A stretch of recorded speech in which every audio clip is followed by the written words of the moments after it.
Oi, oi, pessoal, tudo bem com vocês? Espero que sim. Sejam todos bem-vindos ao canal Débora G. Miller. Quem não é inscrito, se inscreve, deixa o like, compartilha. Quero saudar todos com a santa paz de Deus, a paz do nosso Senhor Jesus Cristo, shalom a todos vocês. Gente, eu vim aqui para mais a gravação de um vídeo da Palavra de Deus.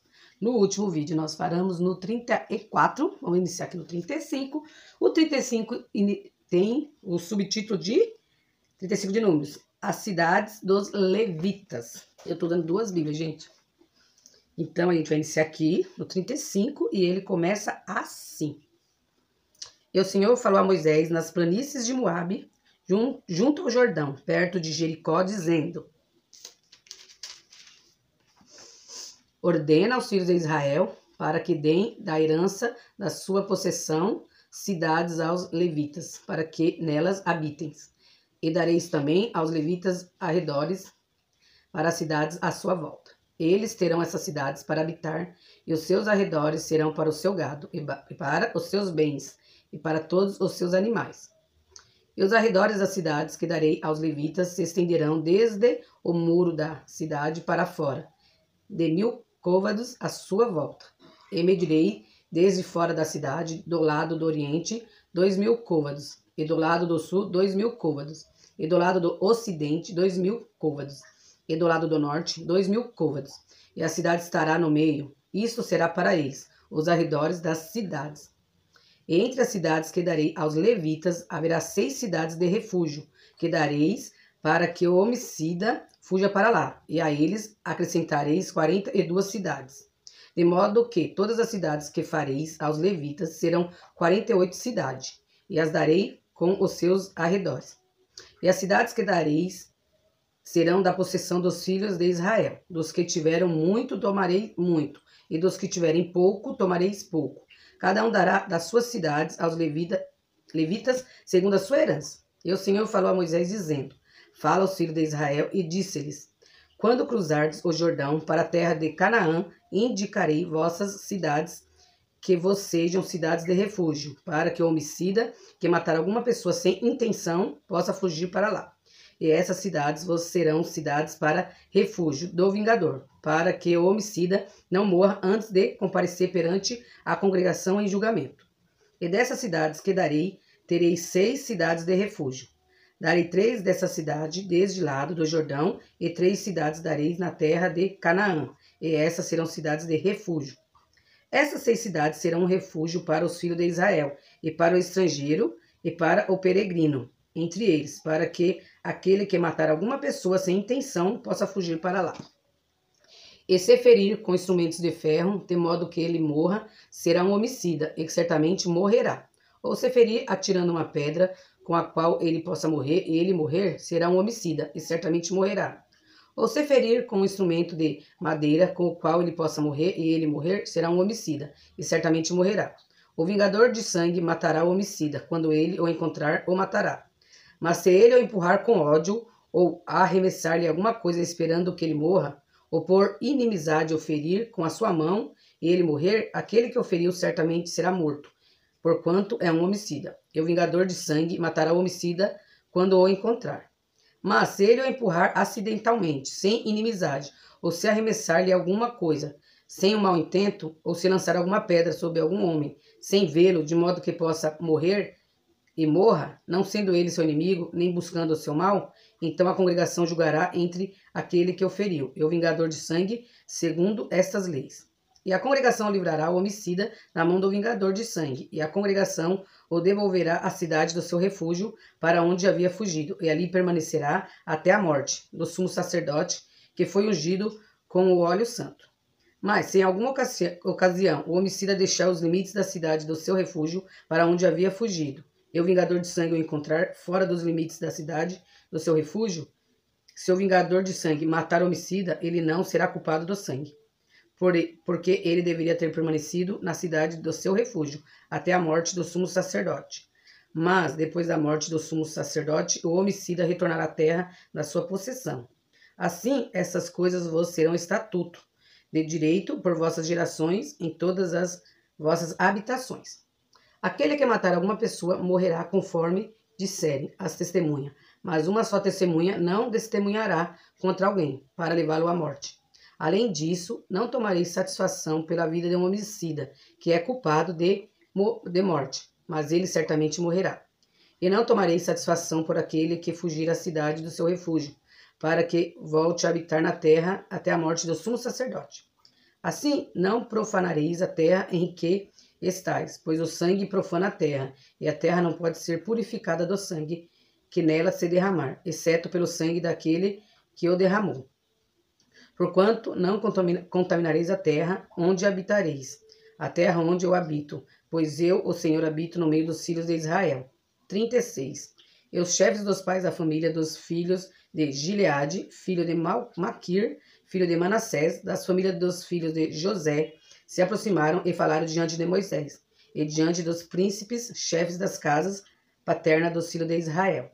E disseram: O Senhor ordenou que, por sorte, o meu Senhor desse a terra por herança aos filhos de Israel. E o meu Senhor recebeu a ordem do Senhor, para que a herança de Zelofiate, nosso irmão, fosse dada às suas filhas. E elas se casaram com algum dos filhos das outras tribos dos filhos de Israel. Então a sua herança será tomada da herança de nossos pais, e será acrescentada à herança da tribo em que elas forem recebidas. Assim se tirará da sorte da nossa herança. E quando chegar o jubileu dos filhos de Israel, então a sua herança se acrescentará à herança da tribo em que elas forem recebidas. Assim a sua herança será tirada da herança da tribo de nossos pais. E Moisés ordenou aos filhos de Israel, segundo a palavra do Senhor, dizendo: A tribo dos filhos de José disse bem. Isso é o que o Senhor ordenou a respeito das filhas de Zelofeade, dizendo: Que se casem com quem acharem melhor, porém, que se casem na família da tribo de seu pai. Assim, a herança dos filhos de Israel não passará de tribo em tribo, porquanto cada um dos filhos de Israel se manterá na herança da tribo de seus pais.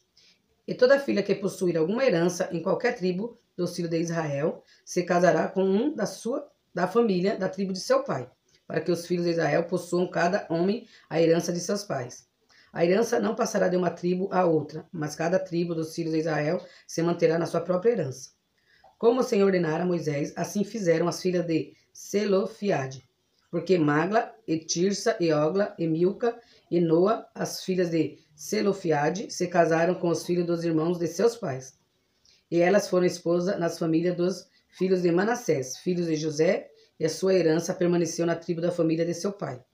Estes são os mandamentos e os juízos que o Senhor ordenou pela mão de Moisés aos filhos de Israel, na planície de Moabe, junto ao Jordão, perto de Jericó. Gente, aqui termina o livro de Números. Então a gente vê aqui os mandamentos e eles estavam na planície de Moabe, junto ao Jordão. E eu fiz aqui, gente, um leve resumo, né, de tudo que acontece em Números. Não tenho muita certeza, mas eu fiz um leve resumo aqui, um breve resumo. O livro de Números se começa assim, né? Números, a gente vê lá no início, começa com um censo, onde se divide as 12 tribos de Israel, com os objetivos de preparar os israelitas para entrar na Canaã. Depois a gente vê aqui como Deus pede para o povo, passa o critério para o povo de santidade e como eles devem ser observados, né? Como eles devem andar, como eles devem se manter em santidade, não devendo imitar o povo, na qual eles desejavam conquistar as terras. Eles não poderiam imitar eles. E depois a gente aqui vê que Moisés envia 12 espias para ver a cidade, né? Era a Canaã celestial. A cidade que mana leite e mel, que Deus ia dar para o povo dele, para os israelitas. Foram 12. 10 deles voltaram, falando que não dava para entrar, colocando um monte de empecilho, que tinha os homens gigantes, que era perigoso, que eles iam morrer, que eles iam, né, acabar sendo, mortos por eles, que a cidade era muito perigosa. Só 2 que veio com notícias boas, que foi Josué e Caleb, que, né, que fala que dá para ir, porque dá para eles invadir, que Deus tinha prometido para eles, e se Deus prometeu, eles iam conquistar. Mas por causa dos outros, eles não foram, continuaram peregrinando no deserto. Por quê? Também quando eles saíram lá da Babilônia, lá atrás, o povo hebreu foge, vieram alguns dos egípcios junto com eles, que não quis ficar lá no Egito, se juntaram com o povo de Israel e foram com eles para a Terra Prometida. E aí dá para a gente entender que talvez essas foram as pessoas que, depois, com o passar dos anos, que ficaram de cabeça lá, a gente não sabe, eu não sei direito, mas acho que eles foram e deles juntam para espiar a terra, e são esses que colocou medo no povo, né? E daí não foram. E tanto que Deus fala que daí todos iam morrer, e quem ia entrar só ia ser Josué e Caleb, que foi os dois que creram em Deus mesmo, que Deus ia dar para eles o que ele tinha prometido. Mas a gente vê também numa parte que Deus abre ali na hora a boca, engole um monte. E Josué e Caleb continua, né? À frente, com eles. E depois a gente vê aqui também, ó, a rebelião, né? De muitos dos líderes contra Moisés. E como Deus os julgou e dizimando. Vemos também uma geração rebelde, que pereceu no deserto, mas uma nova geração assumiu o lugar, que foram os filhos, porque Deus falou que eles iam morrer, e quem entra ia ser a próxima geração. E junto com eles, Josué e Caleb. E depois a gente vê aqui também, em Números, a aliança dos amalequitas e os moabitas, que querem o mal de Israel, né? Daí ele vai lá, o rei lá desses amalequitas e moabitas, chama Balaão, que quer que ele profetiza o mal contra o povo de Israel. E ele tenta várias vezes. Vem aqui no monte, coloca aqui, coisa, amaldiçoa, daí ele abençoa. Tanto que no final ele fala assim, mas eu chamei você para amaldiçoar, você está abençoando? Que ele fala, aquele que Deus abençoa não tem como ser amaldiçoado, porque Deus nos abençoa. E aí a gente vê também que a derrota, né, que Deus dá a vitória dos israelitas, a derrota do povo e a morte de Balaão, que ele acaba morrendo. E depois também a gente vê a Deus dar as instruções sobre o comportamento do povo na terra. E Deus deu novas instruções enquanto eles estavam na planície de Moabe, para eles se prepararem para entrar na Canaã. Nessa época que muitos já tinham morrido, daquele povo que veio do Egito. Os rebeldes, os corações duros, aqueles que se faziam os ídolos e se prostravam, eles foram morrendo com o passar do tempo. E a que a gente tira uma lição é que aquele que Deus abençoa não tem como ser amaldiçoado. Não tem como outro amaldiçoar. Às vezes a gente passa assim por lutas, a gente tem nossas provas, porque Deus sabe que no mundo teremos aflições, mas a gente entende com isso. Que aquele que Deus abençoa pode chorar, olha, gente, pode sofrer algum tempo, mas a alegria vem, e nós temos que crer nesse Deus glorioso que está lá do alto olhando por nós, e a última palavra vai ser dele, porque nós vamos um dia morar na Nova Jerusalém, que vai ser preparada, que está preparada, adornada para os filhos deles. Então nós temos que se pegar a Deus, olhar sempre acima. Embora o mundo está sendo, a gente vê guerra, é morte, é isso, é aquilo, tanta coisa, tanto ódio, mas nós temos que olhar sempre à frente. Para frente, não para esquerda nem para direita, não olhar os defeitos, ficar reparando ninguém, não julgar ninguém, porque Deus fala que o mesmo julga que a gente vai ser julgado. Temos que olhar sempre à frente e crer sempre, pedir sempre misericórdia para Deus, se prostrar diante dele, porque toda honra e toda glória seja dada a ele.